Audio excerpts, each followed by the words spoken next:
Aujourd'hui pour la première édition de Stream Room. Alors Stream Room, qu'est-ce que c'est? Pendant mes accords ou libres, lors de ces dernières semaines, ces derniers mois, je vous avais déjà parlé de mon envie de faire une émission qui allierait mes passions, donc c'est-à-dire le talk show et la musique.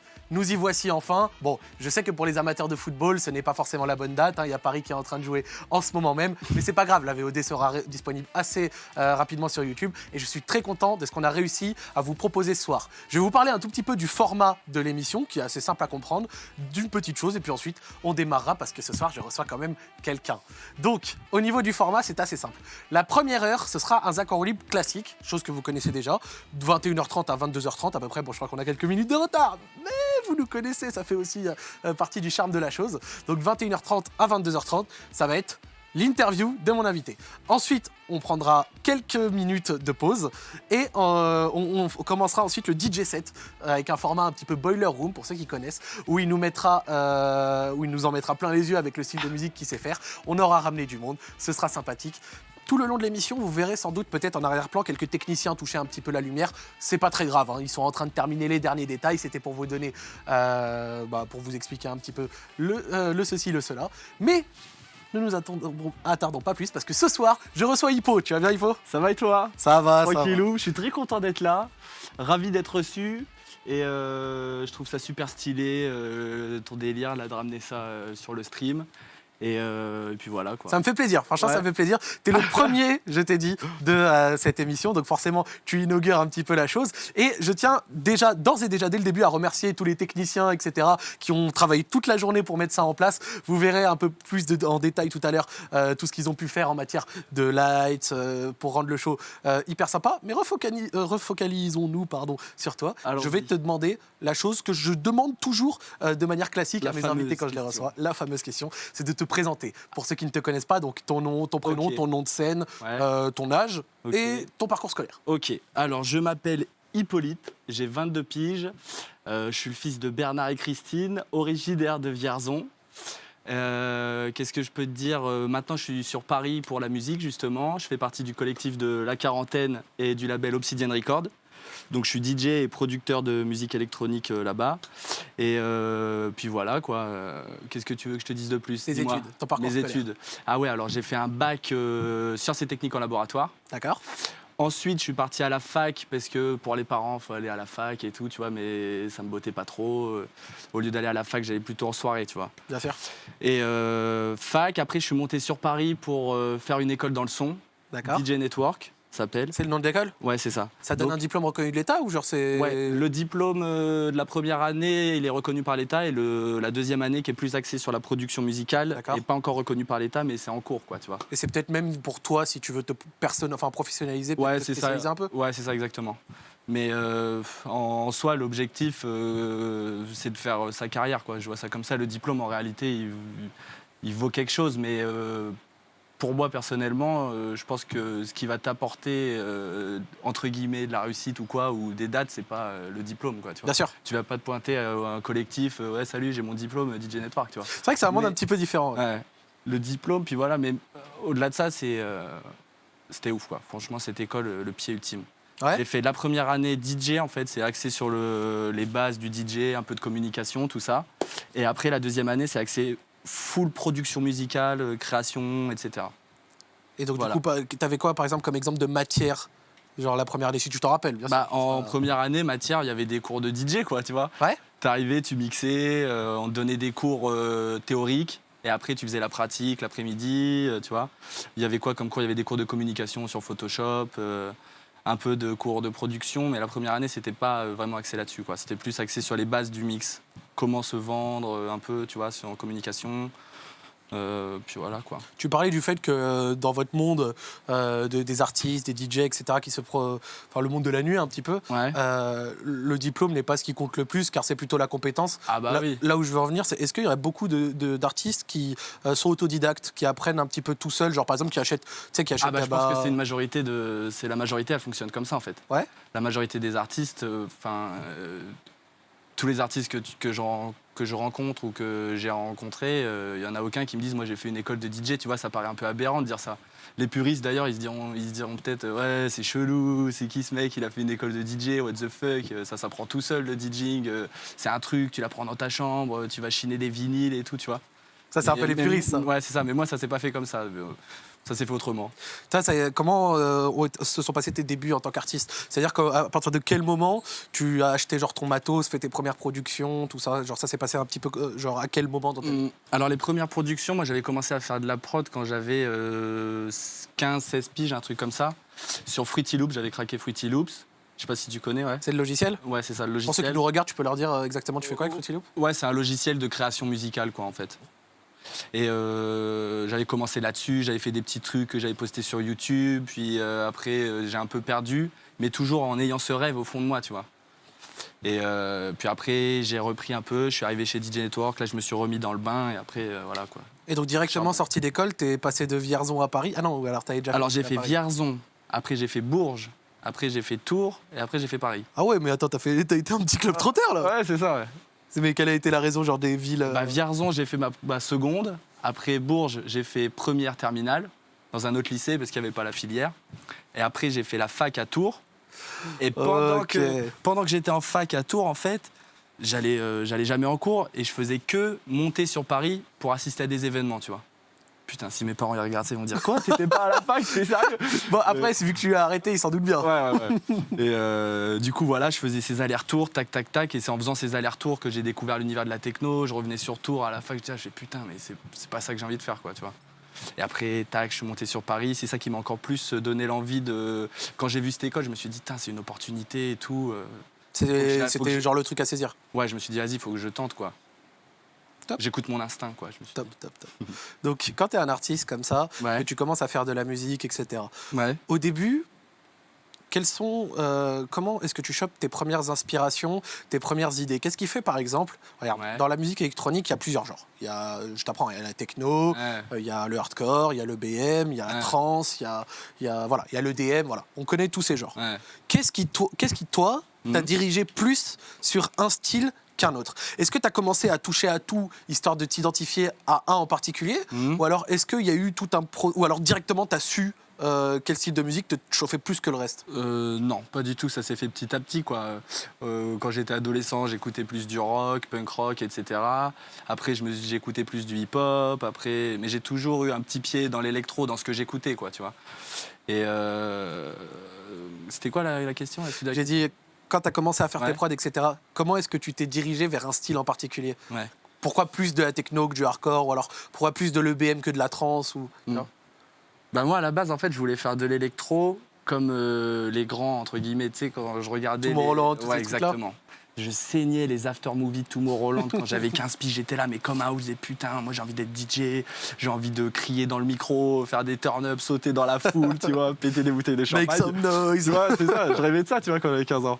Tac, et puis voilà, j'ai rêvé de ça. Et puis après, en fait, c'est en arrivant sur Paris que j'ai découvert l'univers de la techno. Et c'est à ce moment-là où je me suis dit, ouais, en fait, ça me plaît bien ce côté-là, tu vois, le côté plus underground, moins je sais pas... peut-être plus authentique? Ouais, plus authentique, ouais. Ouais, c'est peut-être ça le terme. J'essayais de compléter le terme. Non, mais t'as raison, c'est peut-être ça. Bien que le but n'était pas de dénigrer les autres. Puis je sais pas, après c'était peut-être une période de ma vie, tu vois, c'était un peu rock'n'roll. Du coup, j'arrivais sur Paris, je rencontrais plein de gens, j'allais rencontrer plein de clubs, je voyais plein de trucs de fous. Tu vois, je suis arrivé dedans, j'ai fait, ah putain, ouais, la techno, c'est un délire, quoi. Au niveau des inspirations? Ah oui, au niveau des... Est-ce que tu auras des artistes qui t'ont inspiré? Ah ouais. Moi, l'artiste qui m'a vraiment... où je suis resté scotché, j'ai fait putain, c'est ça qu'il faut que... Je sais pas si je peux dire putain, si je peux dire. Mec, on n'est pas... Il n'y a pas de CSA. C'est ça l'avantage sur Twitch, on a eu plusieurs fois discussion, il n'y a pas de CSA. Putain, c'est pas grave. Ok. Et du coup, mes inspirations... moi, le mec qui m'a vraiment donné envie de faire ça encore, qui m'a vraiment... Je sais pas, il m'a transcendé, c'était Gus Affelstein. D'accord. C'était au printemps de Bourges. Ouais, je sais pas, je devais avoir peut-être 16, 17 ans, un truc, 16 ans peut-être. Je me suis tapé son set, j'étais choqué, quoi. Vraiment, ça t'a laissé de... Oh là là, mais un truc de fou.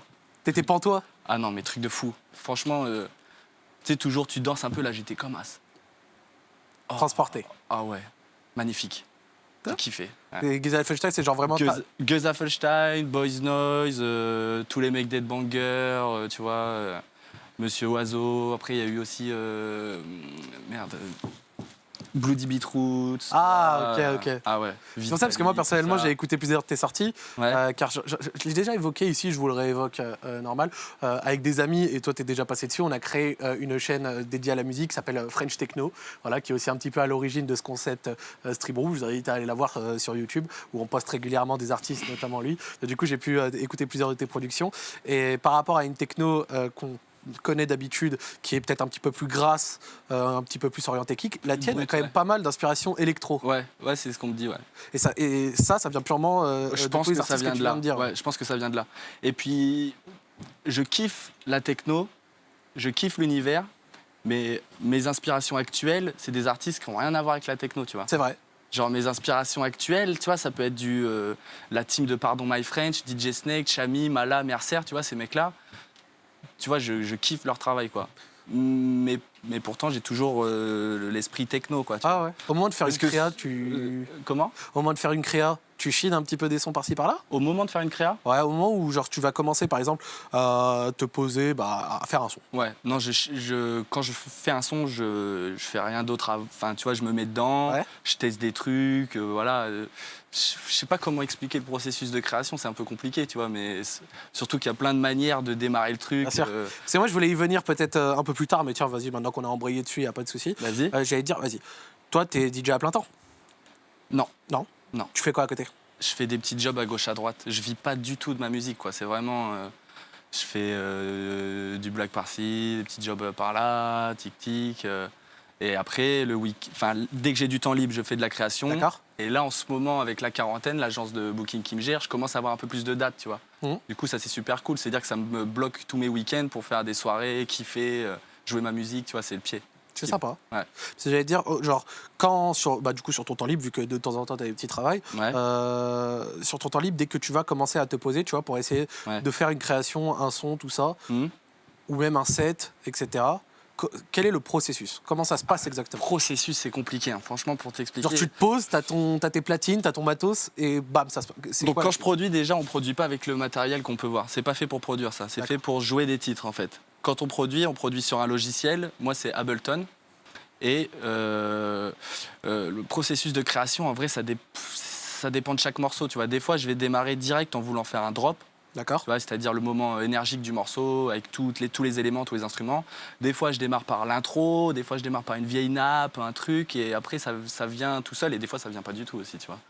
Il y a le syndrome de la page blanche. Ah ouais, des fois ça vient, des fois ça vient pas. Des fois ça vient, tu te dis putain, j'ai fait un truc de ouf, tu fais écouter à tes potos, ils te disent ouais, c'est bien. Le lendemain, tu te réveilles, t'écoutes, tu fais mais qu'est-ce que j'ai pris, quoi, tu sais, de la merde. Et voilà. Sympa. Pour un artiste comme toi, comment ont commencé genre ta première soirée, vas-y. Quel a été le contexte, comment ça s'est passé ? La première fois où t'as booké, je vois que tu te prends la tête dans les mains, peut-être que t'en as un peu honte ? Non, ma toute première soirée, c'était pas du tout une soirée, on jouait dans des petits bars. D'accord. Je faisais partie d'un collectif qui s'appelait FMR Sound System. Et on jouait dans des petits bars, il y avait Son Père, tu vois, ils étaient là, personne dansait. À la fin, le mec, quand on finissait la soirée, il filait 50 € au mec qui gérait le collectif, tu vois, alors qu'on venait de mixer. On était 4 DJ à jouer dans le bar et on sortait avec 50 € pour 4, tu vois. C'est un peu cheap. Ouais, donc ça, j'ai dû le faire, je sais pas, 3-4 fois, tu vois. Et après, ma première soirée où je me suis dit, vas-y, là, c'est la première fois que tu joues en club, mec, truc de ouf. Ouais, c'est ça.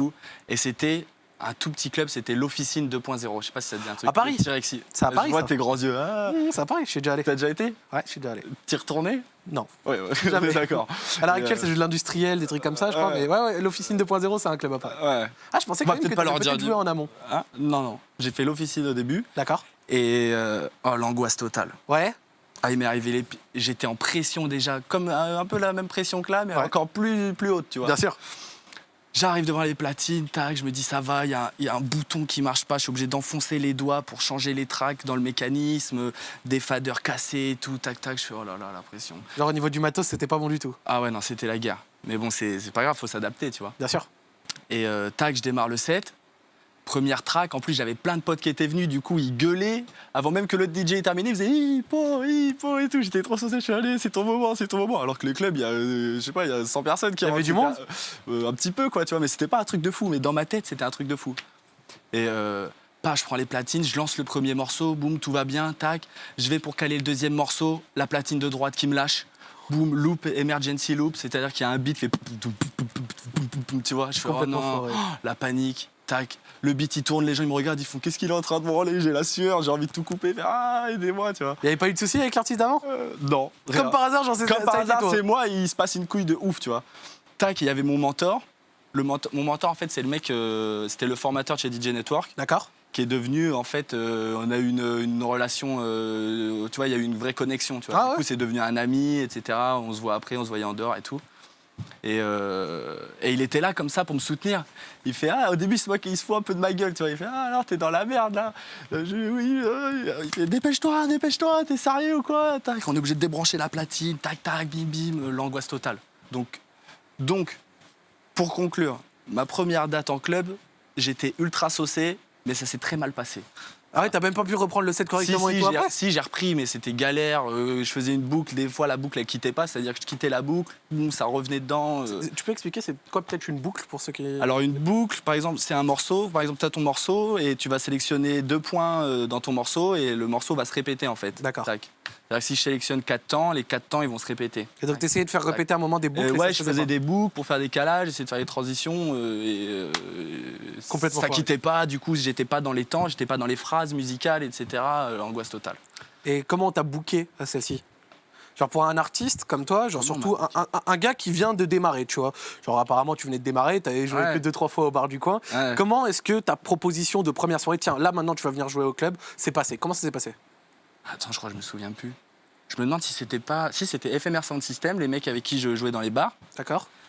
Qui organisait une soirée là-bas et du coup il avait booké les artistes qui faisaient partie du petit collectif, quoi. C'est pour ça pour nous c'était un truc de fou. On s'est dit waouh, l'officine et tout, tac tac. Et en fait, à la fois bonne expérience parce qu'en vrai c'est en faisant des erreurs qu'on apprend, tu vois. Mmh. Mais je me souviens que c'était catastrophique, quoi. Oh, l'angoisse totale. L'angoisse. Parce que pour vous donner peut-être un petit topo pour ceux qui ne savent pas, surtout dans le monde de la nuit électronique à Paris, il y a beaucoup de clubs, il y a aussi des trucs un petit peu illégaux qu'on appelle des warehouses. Ouais. Et à l'heure actuelle, je ne sais pas si c'était le cas avant, donc je ne me prononcerai pas, mais il y a beaucoup de collectifs qui louent des salles ou alors des boîtes de nuit classiques. Ouais. Donc ça va par exemple de l'Officine 2.0 au NF34, au Glazar ou au Rex Club, etc.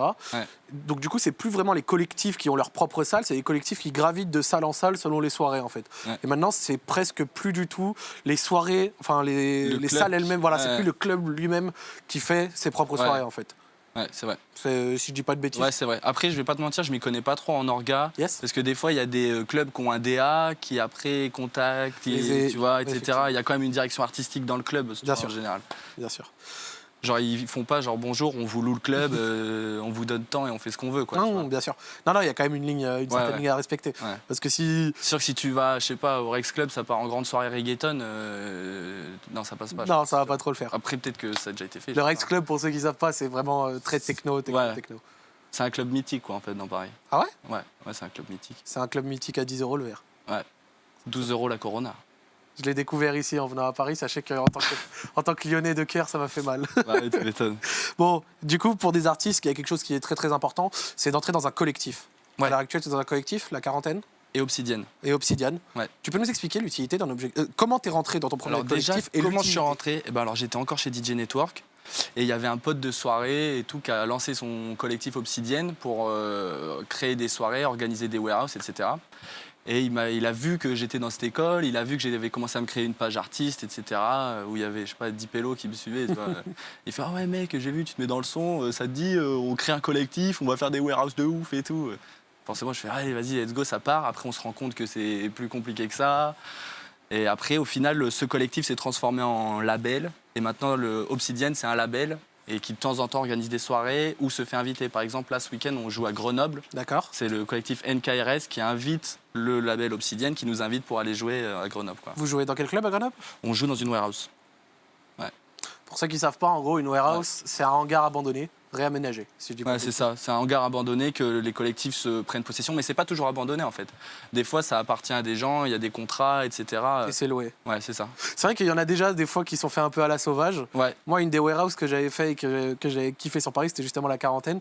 C'est dans un ancien entrepôt où il y Ouais. avait une ancienne imprimerie du Monde, Ah oui, ça me dit un truc. du journal Le Monde. C'était pour les 1 an. Ah, Donc, ancienne imprimerie du journal Le... C'était quel collectif ça? Bah, c'était quarantaine. Ah, mais oui, je suis bon. Ah oui, c'était la quarantaine. Ah oui. Oui, je sais, c'était la quarantaine, je me souviens. C'est le sien, hein. Ah, si je vais me faire virer. Alors, tu te rappelles pas? Et ouais, par terre, J'étais pas tu pouvais encore, trouver par terre on dans est les con. coins, tu pouvais trouver des anciens journaux Le Monde des années 80. Ah, stylé. Ah, mais oui, t'avais fait une vidéo dessus d'ailleurs. Ouais, exact. Ouais. J'avais fait une vidéo sur. Moi, je me souviens des soirées off. Ouais. Je pense si t'as connu ça, les soirées off, non? Mais je me souviens, c'était.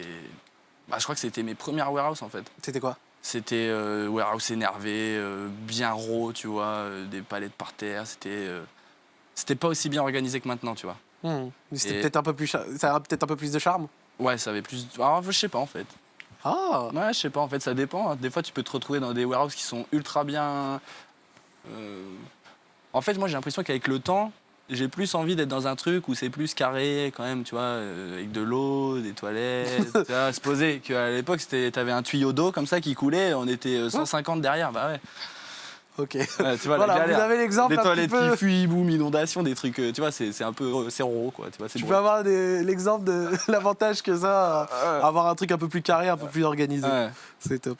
Donc comment ensuite t'es rentré dans la quarantaine? Alors la quarantaine, en fait, j'avais été. Je pense qu'ils avaient déjà écouté ce que je faisais avant, les mecs qui géraient la quarantaine. D'accord. Mais moi, je me souviens d'une anecdote. J'avais été booké pour le festival de second degré, Château de Kergrist. Yes. Ouais, c'est Un des plus grands de France. De quoi? Château de Kergrist. En C'est un des termes plus de gros château? festivals de France, non? Ah non, c'est un petit festival. petit Ouais, c'est un petit Ok. festival. Bah, dans ce cas, c'est juste que je le C'est un connais. petit festival, mais bien fait. Et c'est un moyen festival, quoi, j'ai envie de dire. C'est en Bretagne. Ouais, c'est en Bretagne. Et il m'avait booké là-bas. Du coup, c'est là où j'ai fait ma première vraie scène, tu vois, où j'étais sur une scène, boum, des caissons linerés et tout. Et du coup, là, dans les backstage, je rencontre des mecs comme Darzac et tout, avec qui on discute, qui par la suite m'avaient trouvé un booking pour jouer au Nouveau Casino, etc. Bref. Et donc la question, c'était Comment t'es rentré dans la quarantaine? comment je suis rentré dans la quarantaine. Ah oui, et à la fin de ce festival, à la fin de ces 2 jours, je suis reparti à la gare de Rennes avec Brûlé. Oui. Un Et, des artistes de la de quarantaine. la quarantaine. Et moi, à l'époque, j'avais personne. Et du coup, on se retrouve sur le quai. Il y avait eu des galères de train et tout. On commence à discuter et tout. Et je fais putain, j'aimerais trop intégrer un collectif. Putain, je kiffe trop et tout. Hein. Et je pense à lui rentrer dans une oreille. La fois, je vais en parler. Et puis après, il en a parlé. Et après, je sais pas exactement si c'est ça qui a enclenché le fait qu'ils viennent me recruter. Mais ça a peut-être Mais été à ça la a base. dû Ouais. peut-être participer, tu vois. Parce que, ouais. Ouais, je pense que c'est Sympa. ça. Après, je pense qu'ils ont aussi entendu parler de moi parce que. Je pense qu'ils avaient déjà entendu parler de moi parce que j'avais un morceau qui avait été joué par I Hate Model, Yarkana, tu vois. Ces mecs-là. Qui sont des gros artistes Chris français Shep, Raoul euh, Para et tout, ouais. niveau techno. Ouais. Ouais, c'est ça. Parce que t'as parlé de l'importance du booking, etc. Ouais. Pour un artiste, comment Mhm. ça se passe, l'organisation de booking? Qui te trouve tes dates? C'est toi qui le fais? Est-ce qu'il y a des gens qui le font pour toi? Est-ce qu'il y a des agences plus ou moins grosses? Comment ça se passe un peu? Alors, comment ça se passe? Si tu pouvais expliquer pour ceux qui nous regardent. Ouais, et ben alors comment ça se passe en fait moi c'est encore à l'état embryonnaire quoi, tu vois. Moi ça démarre tout juste un petit peu quoi, tu vois. Yes. Mais souvent, c'est des mecs qui me contactent sur Facebook et ils me disent oui, salut, mec, j'aime bien ce que tu fais, ça te dirait, on organise une soirée, nanana, combien tu prends? Et c'est là où le rôle de l'agence intervient, c'est que je leur dis oui, je suis grave chaud et tout, ça me botte, je vous file le mail de la quarantaine, vous faites un mail, comme ça vous discutez un peu comment organiser ça, tu vois. Et après, c'est eux qui prennent le relais en négociant un contrat, négociant des petits trucs, quoi. Ça se passe comme ça. En général, c'est directement sur Facebook les mecs qui viennent me contacter. Mais t'as quand même, par exemple, tes collectifs qui te trouvent des dates eux aussi? Ouais, bien sûr. Par exemple, déjà, quand ils organisent des événements, forcément, ils essaient de mettre en avant leurs artistes. Après, peut y avoir des collaborations qu'ils ont fait avec d'autres collectifs. C'est-à-dire que, admettons, la quarantaine invite le collectif de je sais pas qui. Il y a leurs artistes qui viennent. Du coup, quand l'autre collectif va organiser une soirée, Eh ben, ils vont vous y s'échanger allez, les ainsi de artistes, suite. quoi, tu vois. Ah, c'est top ça. Ouais. C'est top, c'est top. Dis-moi. Un des autres points que je voulais aborder, parce que j'avais pas bien compris. Par exemple, regarde, pour un rappeur, Ouais. quand il rentre dans un label, par Mhm. exemple, tiens, le label de rap bien connu, Def Jam Record, Ouais, trucs comme ça. 118, tout ça. Là. Ouais, voilà, un artiste qui rentre, ça lui permet souvent d'avoir des moyens pour ses clips, Ouais. tu sais, genre pour tourner ses clips, des moyens, un contrat, des dates, etc., etc. J'ai remarqué que beaucoup d'artistes, DJ techno, etc., avaient tous des labels, beaucoup, même sûrement Mhm. toi. Mais j'ai pas bien compris déjà la différence entre un label et une agence. Mhm. Et ensuite, à quoi le label sert. Par exemple, j'ai vu beaucoup d'artistes qui sortent leur son sur un certain label. Mhm. Par exemple, ma création, elle va sortir sur ce label, celle-ci sur celui-ci, etc. Ouais. Quelle est l'utilité? Bah déjà, le label, ça va être la diffusion. Tu vois, ils vont diffuser ton morceau et du coup, ça va permettre d'avoir une plus grande visibilité. Admettons, si toi, avec tes 800 followers, enfin moi, avec mes 800 followers, je poste une track sur mon SoundCloud, il n'y a que 800 personnes qui sont touchées, alors que si je signe sur un label, je sais pas, tu signes sur un gros label, bah tu vois, tu as tout de suite un plus gros impact, tu vois, ça te dégorge sur des potentielles soirées, etc., des potentielles collaborations, etc. Mais moi, j'en suis pas encore là, quoi. C'est des petits labels indépendants. Par exemple, nous, Obsidienne, notre label, c'est que du free DL, quoi, tu vois. Ok. Normalement, un label, ils vendent un peu les morceaux, ils te refilent des parts, etc., tu vois. Moi, j'en suis pas du tout encore à ce niveau-là. J'espère l'être un jour, tu vois. Ah, bah, je veux bien le croire. J'espère. Et la différence avec une agence, c'est qu'une agence, ils vont négocier tes contrats pour te booker, tu vois, ils vont négocier tes déplacements, négocier plein de trucs. Que le label. C'est juste de la sortie de musique. Le label, lui, il diffuse, il vend, et puis voilà, quoi. Parce que, Après, je connais pas exactement, je suis sûr qu'ils font d'autres choses. Je pense qu'ils envoient aussi à les gros labels, ils envoient à des éditeurs pour essayer de placer des morceaux sur des films, sur des trucs, sur des pubs, tu vois. Mais les très gros, ils font ça, quoi. bien sûr. Parce que moi, je m'étais demandé, genre, le label, comment est-ce que lui, de base, a eu sa communauté, tu vois? Est-ce que ça représente vraiment un plus que si tu le sortais, par exemple, en indé? Ouais. Et ben, souvent, les labels, c'est créé par des artistes qui ont explosé, tu vois. Ah, Tu vois. ok. Et ils sortent leur label, comme ça. Ok. Par exemple, Boys Noise, qui a créé son label Boys Noise Record, tu D'accord. vois. D'accord. Donc ça va permettre de choper un petit peu de la Ouais, reconnaissance lui, de je pense Boys que Noise. ce qu'il veut, c'est de. Enfin, pas lui personnellement, mais quand t'es un gros artiste, t'as envie de peut-être faire un peu émerger les autres. Puis en plus, plus ça te fait des sous, quoi. Si tu crées ton label et tout et que tu vends des morceaux, tu vois, forcément, ça te fait des sous. Ouais, bien sûr. Même les petits labels indépendants, c'est ce qu'ils font sur Bandcamp, tu vois. Pour essayer de justement organiser leurs soirées ou organiser des clips, etc., tu vois. Parce que tu parlais de l'importance pour l'artiste Ouais. d'avoir une assez grosse popularité Mhm. pour pouvoir derrière être bankable.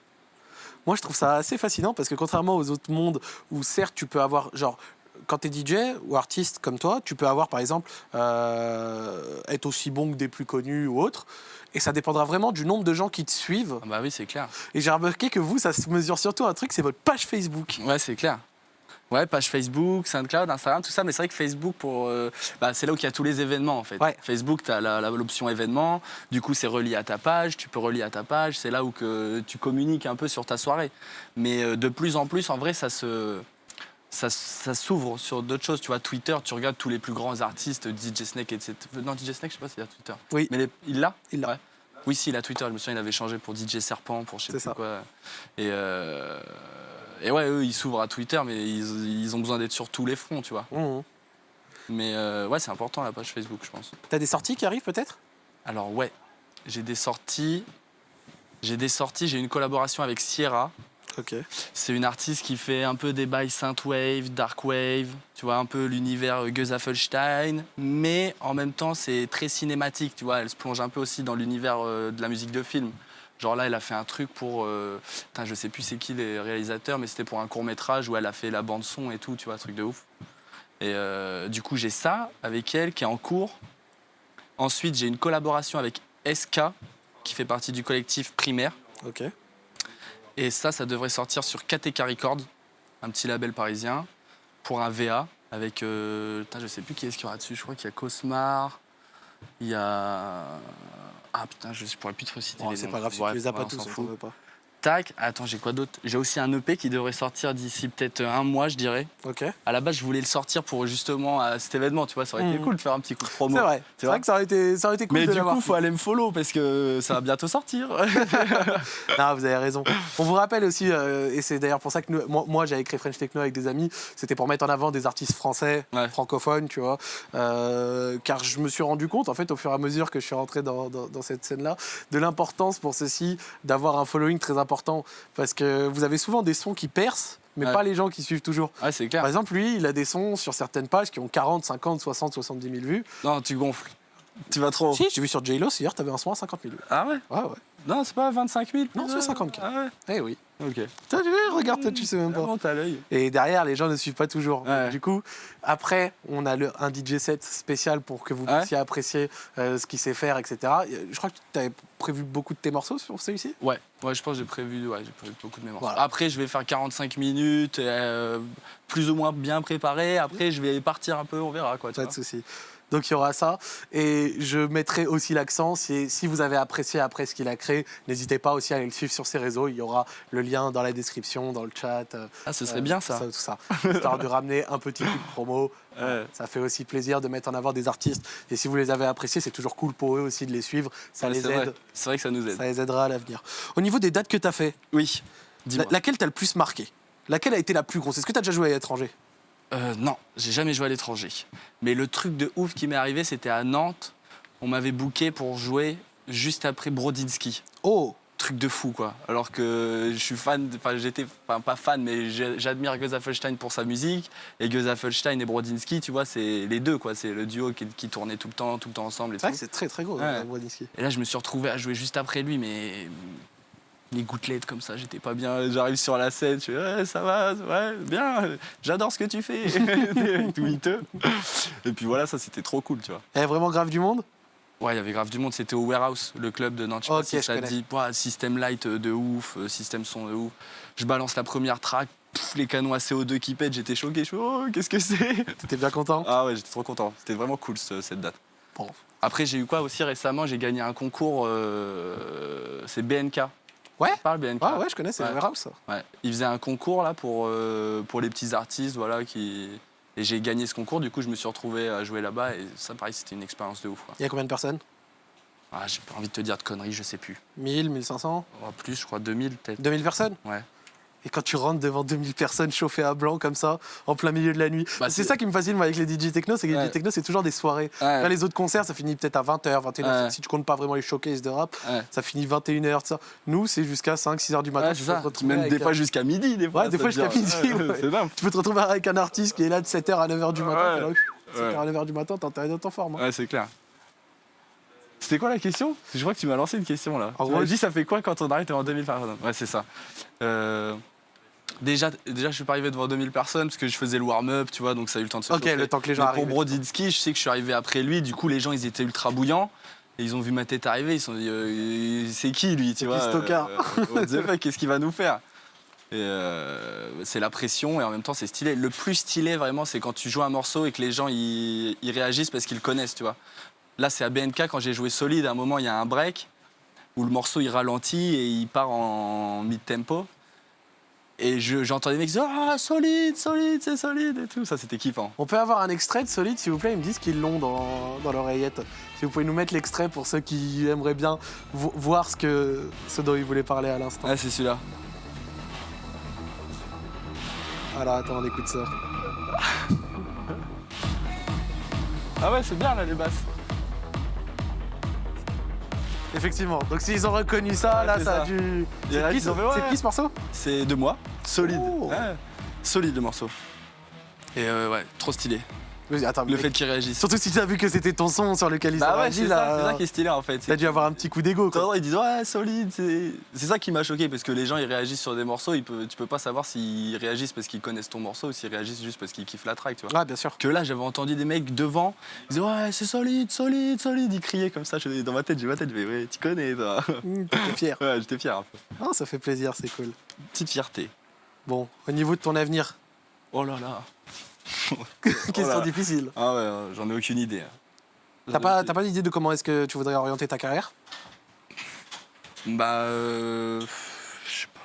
je sais pas, je vis le truc qui se Ah, passe c'est- maintenant, je me pose pas trop de questions, quoi, tu vois. Le truc dont je rêve, vraiment le rêve, ce serait de créer un, mais tu vois, il y a le temps encore, mais créer un album, tu vois, un vrai truc solide, que je puisse le défendre en tournée, tu vois, faire des trucs à l'étranger et tout, etc. Mais il y en a tellement peu à qui ça arrive, tu vois. Bien sûr.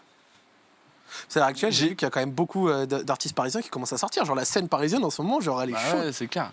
Ouais, c'est clair. Il y a vraiment beaucoup d'artistes qui sortent. Il y a du Kuss, il y a Ouais. du NTBR, il y a du Darzac, tout ça. Darzac, ouais. Du Jeanne. Ouais. Ça, c'est tous des Je artistes. kiffe trop ces mecs-là, là. HDN, H, Darzac, NTBR, c'est des mecs, je trouve, ils ont trop de talent, tu vois. D'ailleurs, ils m'inspirent un petit peu, d'ailleurs. Tu vois. Ouais. Ouais, Théo Darzac, je trouve. Enfin, c'est ouf ce qu'il fait. Le mec, de base, c'est un musicien. Donc, déjà, moi, quand je vois un musicien, je suis un peu admiratif, tu vois. Ouais. Parce que même si je fais de la musique, en réalité, j'ai aucune notion de. Je fais pas de solfège, j'ai fait de la guitare à 12 ans, voilà, tu vois, comme tous les pélos de 12 ans qui écoutaient du Sum 41, tu vois. Et, C'était le cliché. ouais, c'est ça, le cliché avec les cheveux comme ça, les guitares. Ouais, moi je trouve il est trop chaud, avec leur délire de live plus drum, plus techno, enfin c'est ouf. Ça, c'est des personnes dont on parle et où si on fait un deuxième épisode de la Stream Room que j'essaierai de vous ramener. Voilà, pour Ouais. vous présenter un petit peu Faut aller les follow eux aussi. Ouais, la scène parisienne. Ouais. Ah, c'est des bonnes découvertes. Ça. ouais c'est clair. Et Il y a Brûlé aussi. Ouais, Brûlé Brûlé qui aussi, tartine qui est très, bien. très chaud. Illivore avec un live de ouf. T'as déjà Machine vu du jouer Moulin Illivore Rouge. Oh là là, mais il est bouillant. Illivore, KLPX, tout ça. Tous les mecs de la quarantaine déjà, voilà, ils sont là. Quoi. Non, j'écoute, Le mec fait quarantaine en force. full promotion de ses amis. Non, C'est ça. c'est top. Est-ce qu'il y a un pays qui te donne envie de jouer en particulier? Pays qui me donne envie de jouer en particulier. Genre un pays Bonne où tu aurais question, envie de ça. jouer en particulier? Genre par exemple en Allemagne? Ouais. Ou peut-être en Pologne, ou j'en sais Ouais, rien. non. Par exemple, Je regarde, suis moi pas j'ai trop dans le cliché de ce mec techno qui va absolument jouer à Berlin, tu vois. En vrai, Berlin, si ça se fait, c'est trop cool. Et si ça se t'inspire fait pas plus que ça? c'est pas que ça m'inspire pas, mais si ça se fait, c'est bien. Et si ça se fait pas, je m'en fous, tu vois. Je vais jamais courir après le fait de ouais, j'ai joué de la techno à Berlin, tu vois. Je m'en bats les couilles. Underground, pas underground. Je pense qu'il me ferait kiffer, ce serait, je sais pas, peu importe quel pays, mais un gros festival. Ouais. Tu vois, et que les gens, ils t'attendent pour ta musique, tu vois. Ça doit être stylé de jouer pour les gens qui attendent vraiment quelque chose de toi. C'est stylé aussi de jouer pour des gens qui te connaissent pas. Ça a un charme aussi, tu vois. Justement, tu te fais découvrir, les gens ils découvrent, etc. Et sur les lieux où tu as joué, tu as un lieu de prédilection? Parce que par exemple, regarde, moi je connais, pour ceux qui nous regardent, qui connaissent peut-être ce duo qui est italien, Boston 168, Ouais, eux ils ont un lieu de prédilection. ouais. C'est, alors je sais pas, je crois que c'est le nom du club ou de la ville, je sais pas, c'est le Kidi, c'est en Géorgie. Ah, ça me dirait. Mais Qui dit c'est qu'ils étaient résidents du club ou non? Et c'est à Tbilissi et ça s'écrit Khidi. Ouais, et ils jouent souvent là-bas? Et ils jouent ouais, souvent là-bas, mais ils kiffent. Ouais. Alors, tu sais Peut-être que- que c'est une résidence aussi qu'ils ont. Peut-être qu'ils ont la résidence. Ouais. T'as une résidence toi? Non. En gros, une résidence, c'est un lieu où tu es quasi sûr en fait, de jouer assez où régulièrement. en fait. t'as un planning où tu joues dans ce lieu, quoi. C'est ça. Et toi, t'as pas de résidence, toi? Ah non. Et malgré le Je fait. suis vraiment trop petit encore pour Ouais, vraiment? toucher du doigt ce truc-là. Et malgré que t'aies pas de résidence, est-ce qu'il y a un lieu parmi tous ceux où t'as joué en particulier Un que j'ai kiffé, franchement, que tu kiffes bien? Un que j'ai kiffé, c'était NF34. Ah ouais? Ah, j'ai kiffé parce que les gens, ils étaient comme des oufs. Accrochés au barreau et tout, ils étaient accrochés au cage. Je disais, allez, allez.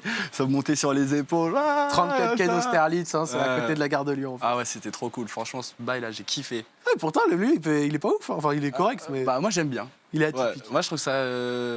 Bah, je trouve qu'en fait, c'est le seul club sur Paris qui fait ça. Tu vois, t'as l'impression d'être dans une warehouse, mais en fait, t'es dans un club, tu vois. C'est vrai. Moi, j'ai kiffé ce truc-là. Le franchement. côté club, tu le sens surtout quand tu passes au bar. Ouais, c'est clair.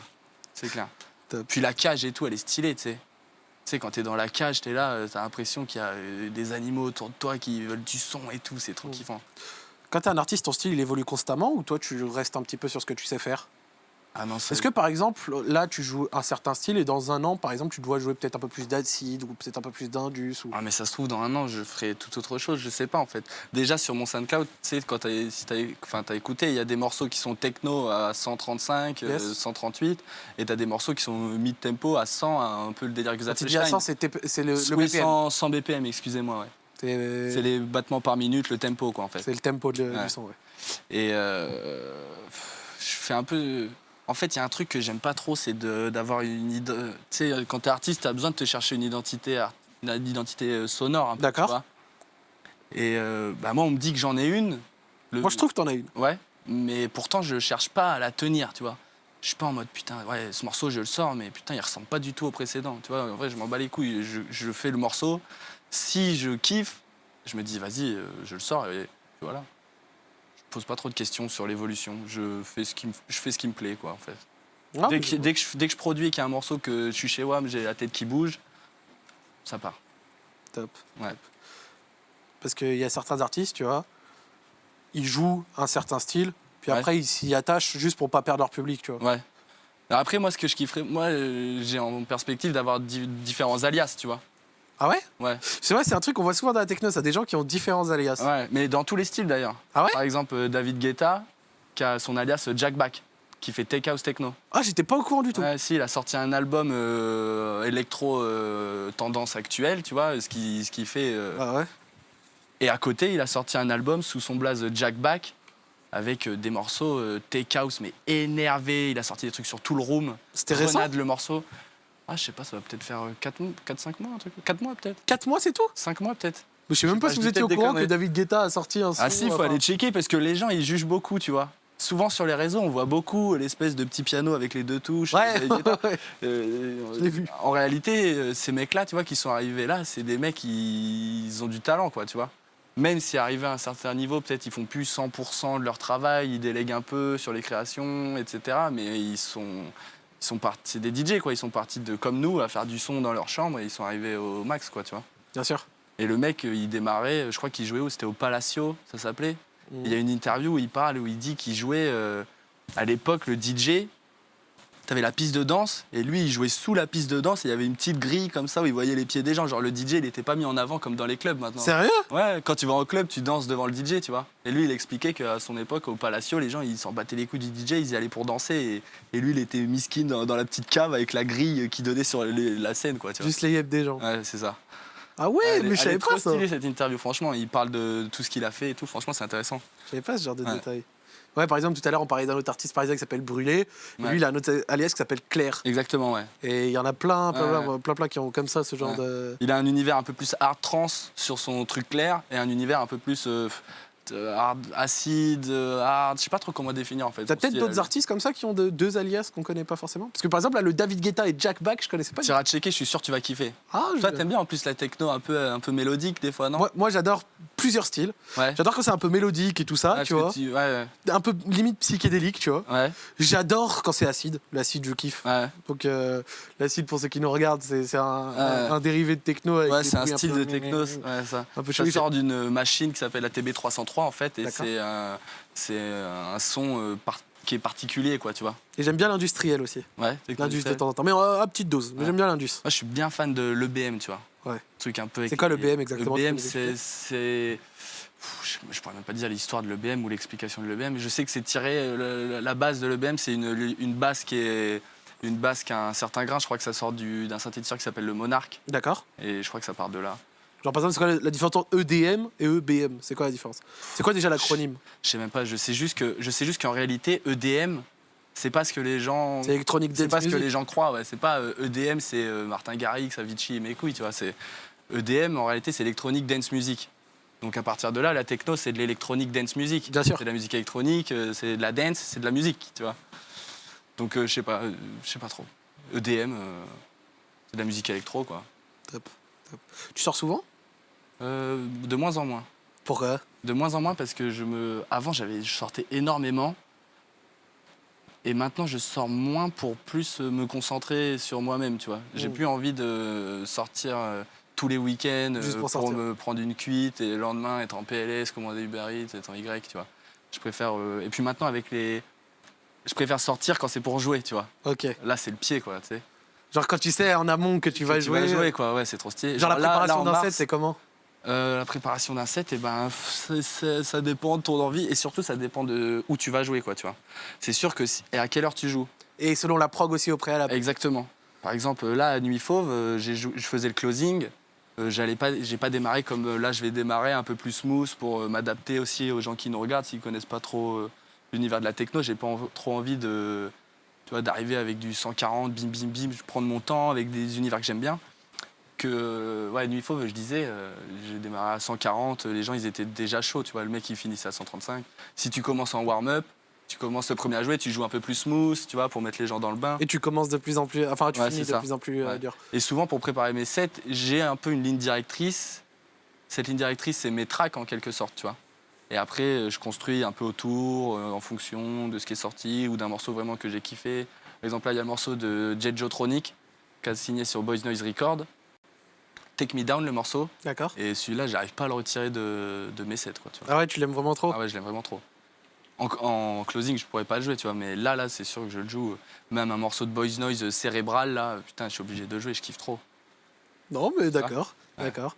Ouais, parce que je me demandais un petit peu, genre, quand tu étais un artiste, que tu savais que tu allais avoir ton set, etc., Ouais. comment est-ce que la préparation en amont de celui-ci se passait, s'il y Ouais. avait une ligne directrice ou un truc comme ça. Mais c'est vrai que, comme tu as raison, comme tu as dit, ça dépend aussi Ça beaucoup dépend de vraiment l'heure de la à laquelle soirée. tu joues, de Ouais, la c'est ça. line-up. Ça dépend d'où tu joues. Si tu joues dans une grosse warehouse, tu vois, tu peux y aller, quoi, tu peux te lâcher. Bien sûr.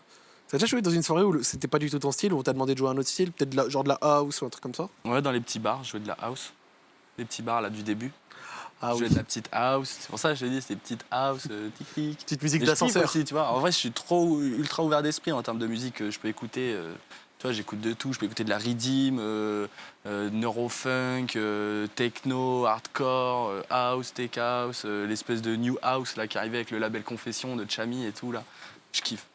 Je kiffe tous les styles. Si on te proposait une date en teuf, t'irais ou pas? Ah bah ouais, direct.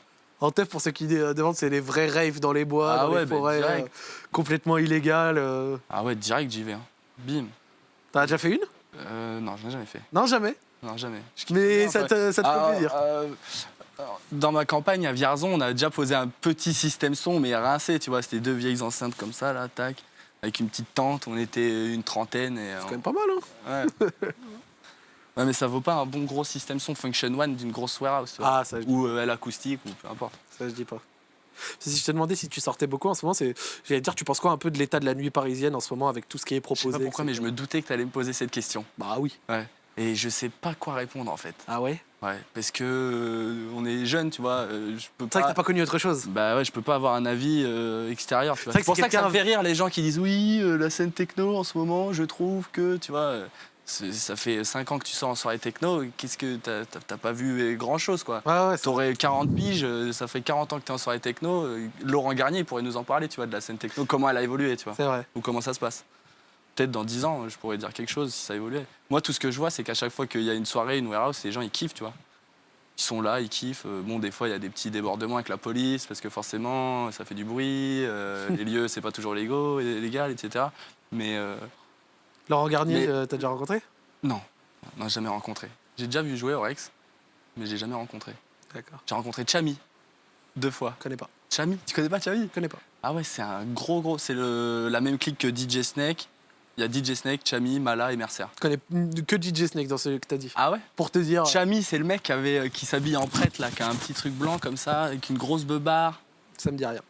Je te cache pas. Putain, Moi, j'avoue qu'au début, j'étais assez fermé d'esprit. Genre, dès que j'ai commencé à écouter de la techno, j'écoutais que ça, j'ai vécu le même truc que toi. tu vois. Et après, au fur et à mesure des années, j'ai repris à Ouais. écouter autre chose. Ouais, Mais j'avoue qu'au début, j'écoutais que ça. Limite, Ouais. quand j'allais en soirée, je faisais la gueule quand c'était pas ça. exactement. Donc j'étais un peu insupportable, tu Ouais, vois. mais ça, Genre, c'est j'arrivais dans des l'univers. soirées où c'était des potes à moi qui écoutaient pas ça et moi je disais, franchement, Ouais. j'aime pas. Mais ça, en fait, je pense que c'est un peu l'effet de groupe. Moi, j'ai vécu un peu le même truc. Au début, j'étais ultra ouvert et tout sur les styles. Après, boum, je suis arrivé dans la techno. Pour moi, ça y est, j'étais un autre homme, quoi. Tu vois, ouais, moi, je fais des soirées techno, voilà. Tu vois, ça fait un peu effet de groupe, un peu effet. C'est un peu underground. Du coup, forcément, tu fais partie d'un peu un truc un peu select, entre guillemets, même si Yes. c'est pas le cas, tu vois. Mais c'est un peu comme ça qu'on s'identifie, je pense. C'est particulier aussi. Ouais. Et on se concentre là-dessus. Et après, quand je suis arrivé par exemple chez DJ Network et tout, là, je me suis ouvert encore et je me suis dit, j'ai fait putain, mais ouais, il y a ça, il y a ça, il y a ça. Et puis quand tu commences à toucher à la production, si tu te renfermes si tu écoutes que de la techno, tu vois, ça va pas aller, ça va tourner. Ça a un peu tourné en rond. Bah ouais, ça va tourner en rond. Que si tu fais un morceau de techno et tu t'inspires d'un truc électro, tu t'inspires d'un truc, tu sais, ça. Enfin, c'est ça que d'ailleurs, je t'avais demandé des inspirations. Ouais. Mais en plus, maintenant, j'ai l'impression que ça évolue de plus en plus. Récemment, j'ai écouté un son de Kuss qui est sorti sur Maison Close Record où il y a Ouais. des bruits d'oiseaux. Ouais, bah ouais. C'est pas nouveau, il y en a eu plein. Il y a eu Bird de je sais plus qui, là, de Diplo, je crois, il avait fait un morceau. Bird, Ah, Diplo, Bird, je je sais connais plus ça. quoi. Top. Ouais.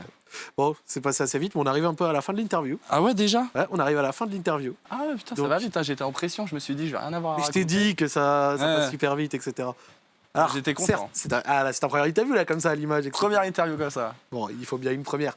Bon, j'espère que tu as passé un bon moment. Maintenant, J'ai les passé un amis, bon moment. on va prendre 5 minutes de waiting screen, le temps de setup un tout petit peu, genre rajouter une caméra, etc. Et là, c'est le moment DJ set. Donc, on a parlé pendant 1 heure, vous avez pu entendre ses inspi, un petit peu ce qu'il fait, etc. Je vous ai pas montré beaucoup d'extraits volontairement parce que là, tout de suite, vous allez en avoir un avant-goût. J'espère que vous avez passé un bon moment et je vous dis à dans 5 minutes. À tout de suite. Salut.